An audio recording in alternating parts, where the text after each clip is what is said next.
gang members. This is Alex, your toxic dating coach. And today we're going to be talking about how to prevent male manipulation from happening, okay? And I am the perfect person to teach you this because, well, I understand these kinds of things. And not like I do that kind of stuff, okay? You know? But we're going to be talking about it, and this is a topic that I was thinking about and that I thought would be very interesting to make for you guys. Now, look, you guys have to understand is that a man's task is to deceive you. I mean, I'm just being honest. When I mean deceive you, I mean to hype himself up, to exaggerate his value. I feel like I'm rapping. To exaggerate his value so that you could fall in love with him more and you could give it up and that he could procreate and bounce. That's like the evolutionary reason why guys deceive women is because it's actually evolutionarily beneficial. It actually works. And whatever works, either if it's moral or immoral, evolution says fuck it, it works. That's why some animals eat their kids. Okay. Now, a female's role is to learn to identify deception and manipulation. And the reason why is because if some broke ass motherfucker is telling you that he's rich, and then you have a kid with him and you believe him, and all of a sudden you realize he's broke, your kids could die. Especially back in the hunting days. You see what I'm trying to say? What I'm trying to say is basically to make sure to learn to read guys because it's evolutionary beneficial for the woman to identify manipulation. And if you don't, then you are at a disadvantage to get played. Not by me, but by other guys. You know what I'm saying? Now look, ladies and gentlemen, check us out on Patreon. We're back on Patreon. There you guys can get my the questions that I do for $5 a month. You could get videos that I make randomly on YouTube. No, you can watch videos that I don't post on YouTube. I'm gonna have a book club there. You guys can sign up to ask me questions for $25 a month. You can ask me one question per month and I'll make a video about it. It's pretty good, okay? So purchase that now. Description down below. It starts at $5 while I'm closing the channel. Now look, disclaimer. It's much harder to read a guy before sex. Why? Because his dick makes him act like a prestigious gentleman. And that's a fact. When a guy wants something from you, he behaves. The way to make a child behave is to promise him a reward. Promise him something that he's gonna get if he controls himself. And all of a sudden, that little evil motherfucker is gonna behave. You know, the little kid's gonna be like this, right? And so that's how dicks are with men. When a guy wants something from you, of course he's gonna behave. Of course he's gonna feed the children. Of course he's gonna give money to the homeless person that he fucking never gives money to, but all of a sudden he wants to give it with you. You know, of course he's gonna do all of that. Why? Oh, my father completely forgot. Because he wants to behave, because he knows that if you see that, you might say, oh, he's so sweet. You see what I'm saying? So that's one thing, is that when he wants something from you, he's gonna behave. His willpower is gonna be higher. If a man has no time, so one of the first one is if a man has no time for you, okay? If a man has no time for you, either because he's a lawyer or a fucking doctor, and he rarely has time to hang out with you, or he rarely has time to contact you, I'll be honest with you, I would be very careful with dating guys who say they're very busy or dating guys who say they're horrible texters, because sometimes they're just setting you up to play you. Sometimes they're just saying that so that when the time comes for him to start acting flaky, you know he already have a preemptive excuse as to why he's behaving the way that is. All right? So if you go out with a guy, he tells you he's not a good texter, or he rarely has time to hang out with his girl. You know what I'm saying? Stuff like that, which he could use as an excuse to not be with you as often. I'll be honest with you, why do you want to do that? Before you even get in that relationship, I would advise to not get in it. It's like saying, would you want to be in love with somebody who lives a continent away? No, you wouldn't, right? But if it happens, you'll work on it, but it's not convenient. So it's kind of like before you even fall in love, make sure you get out of that situation before you even get invested in it. What I'm trying to say is that it's a little difficult dating somebody like that because you don't know whether or not they're playing games or whether or not they're really busy. You get what I'm trying to say? So it's kind of like, I don't know about that in my opinion. It's kind of like, you know what, if you're really that busy, then you know what, this might not work out. And that's just me, because what if he's really playing games? All right? What if, he might be busy, but what if he uses that to play games. I don't fucking know. Me, I would prefer if somebody's telling you they're always busy and that they're not good texters, I would prefer to just back away. The next one is be wary of first dates. So if a man has no time for you, be at work or something, best not to pursue. Use your head before you fall in love with this guy. Second thing is be wary of first date spikes.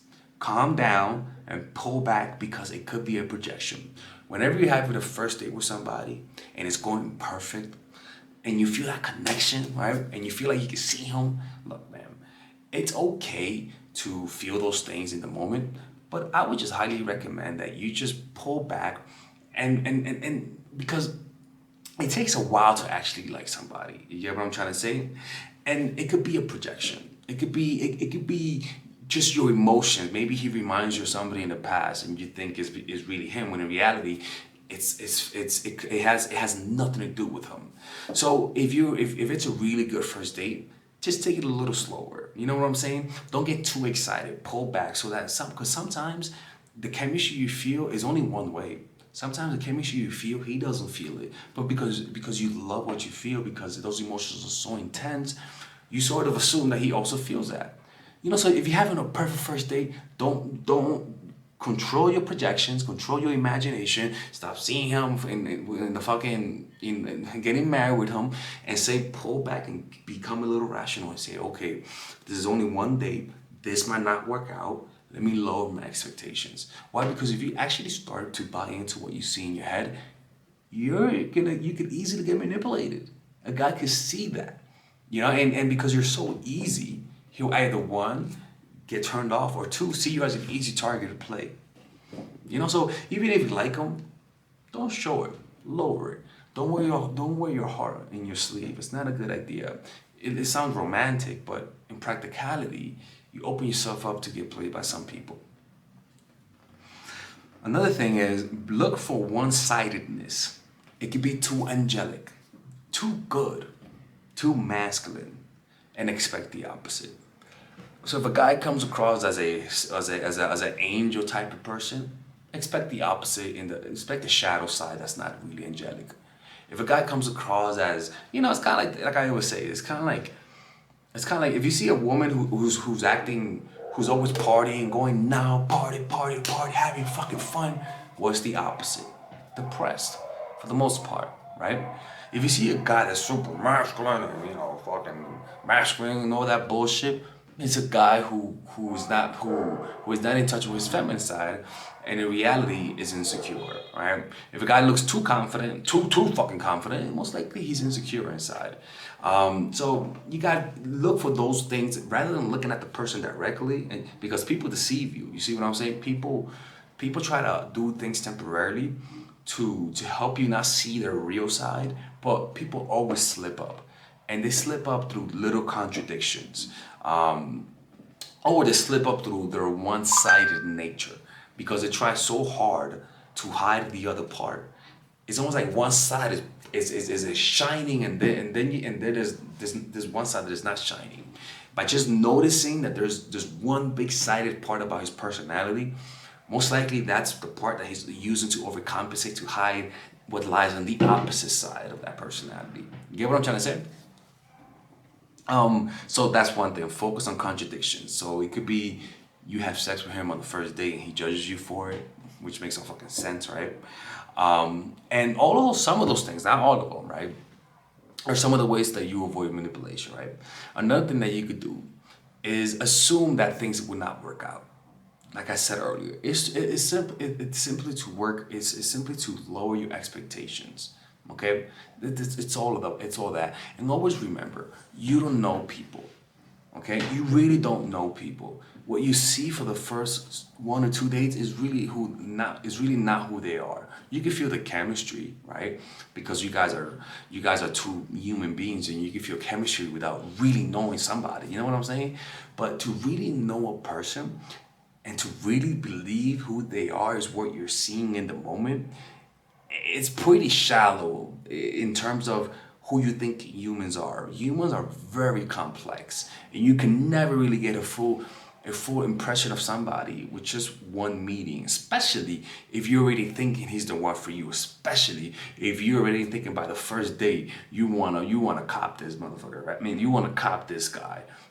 That's just being irrational. You gotta become rational and realize it takes a few months. And I understand it's difficult because you might like the guy. Like I always say, you can hang around Hitler long enough and you might even like the guy. You get what I'm trying to say? What I'm trying to tell you is that one, you gotta be very alert with people's personality over time, because that's how they really show you who they are, through their contradictions, through moments of pressure. And that means, unfortunately, and this is not, a lot of women don't like to do this, but that means that like when you fall in love, you stop looking. When you fall in love, you stop observing the person. You think you really know him, right? Because you feel a connection, you think you really know him, and you think that this is who he is, until a few months later, because you stop paying attention, he was sending you different signs of his personality that was toxic, and he was hoping that you were so in love that they'll pass you by where you don't even notice.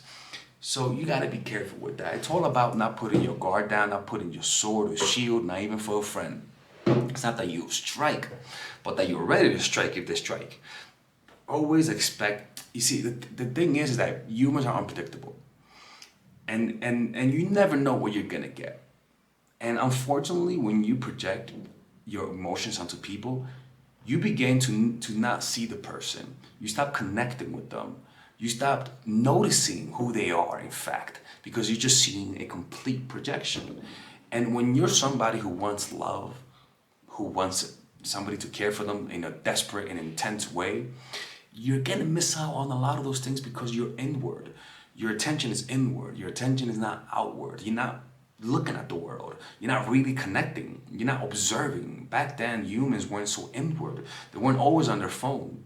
They weren't always in their thoughts. They were in the environment. They would notice things in the person. They would notice the different facial expressions. They would notice body language a lot more in a visceral way. This usually tends to happen when you travel, when you go from in far away land in a new country. You notice you're more alive. When you're meeting a new and somebody new that you like, you pay more attention.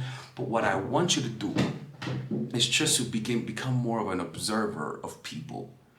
Make it a game to notice little new things about the person. Make it a game to see what can I know, what new things can I know about this person. And also, don't come into don't meet the person always and assume you already know them. Assume that you don't know them. Assume and always and also look for what makes this person different and unique, right? Look for what makes them unique in a good side, and look for what makes them unique in a bad side. I want you to just become more of an open receiver of people, rather than just just assuming he looks good, and then all of a sudden you put a little halo effect because he's good looking, or because he reminds you of Tyrone, the personal trainer, and because you really like him because he reminds you of somebody. Everything he does is gold. You see what I'm saying? So you just have to be careful, because most likely you do that. So rather than say, do I do that? Assume you do that and look for it. Assume you do that and look for your projections. Okay? All right. I hope you guys enjoyed this video. This is actually a really fun video to make. I'm gonna make a video next time about how to read men, and how to read men viscerally in your body. It's a non-verbal way of empathy that allows you to read people, and it applies to other areas of life. If you guys want to learn more about this, there's a chapter in The Laws of Human Nature by Robert Greene, chapter 3, Seeing Through People's Mask. I recorded that. I made a quick seminar of that chapter in my Robert Greene book club, which you could become a member under the description down below. Stay toxic. All right, ladies. So finally, I have released my second course for women, which is natural chemistry. This course is a 5-week course. 5-week course where every week you're gonna get a new set of videos based on specific issues. This course is all about how to create and maintain the attraction in any man. This will help you create love. This will help you deepen the love with your man. This is not about manipulation. This is not about playing games. This is genuine, natural chemistry. No more short-term partners, no more being fooled. Why? Because I will reveal to you not only how to create attraction in the first week, but also how to understand male nature, how to understand their tricks, how to prevent from being too attached, signs that he's the wrong guy, signs that he's a narcissist, signs that he's a mama's boy, signs that he's an emotionally available guy, emotionally unavailable guy. We go over everything. We go over this third week, setting boundaries. We go over the third week, controlling your emotions, right? Setting boundaries, fourth week, fifth week, embracing your masculine and the feminine, right? And on top of that, I have over 10 different bonuses, 10 different bonuses. My Lord have mercy, right? With a money back guarantee. The bonus are one, the natural chemistry, over 10 hours of content, right? The breakup formula, how to deal with a breakup, right? The connecting with your man, right? Establishing a life of abundance, social mastery, understanding your dark side, the goal setting seminar, which is about how to set and achieve goals, practical mastery that will teach you how to master anything. The laws of human nature. I have a book club for the laws of human nature with over 4 hours of content, right? The transformational seminar in a pocket, which is my mindfulness seminar, and the Chase audiobook. This originally is $1,800, but you get it starting at $97, ladies and gentlemen, right? $97. We have different packages, but all of this starts at $97. And you know what? You can check it out for free if you want. Yeah, for all the freeloaders, I have free videos just for you. Free videos, all right? So you can just check it out for free and then you could get out. Nothing wrong with that, all right? So, and on top of that, it comes with a 30-day money-back guarantee. No questions asked. That's right. No questions asked. I don't mind. I just want you guys to check it out because I know when you take one look, you're going to want to buy it. I can promise you. Just like my other course, the psychological game of attraction, it was a hit. You're going to love this one. This one is not about manipulation. This is genuine natural chemistry. Order it now, all right? I'll see you guys inside. Peace out.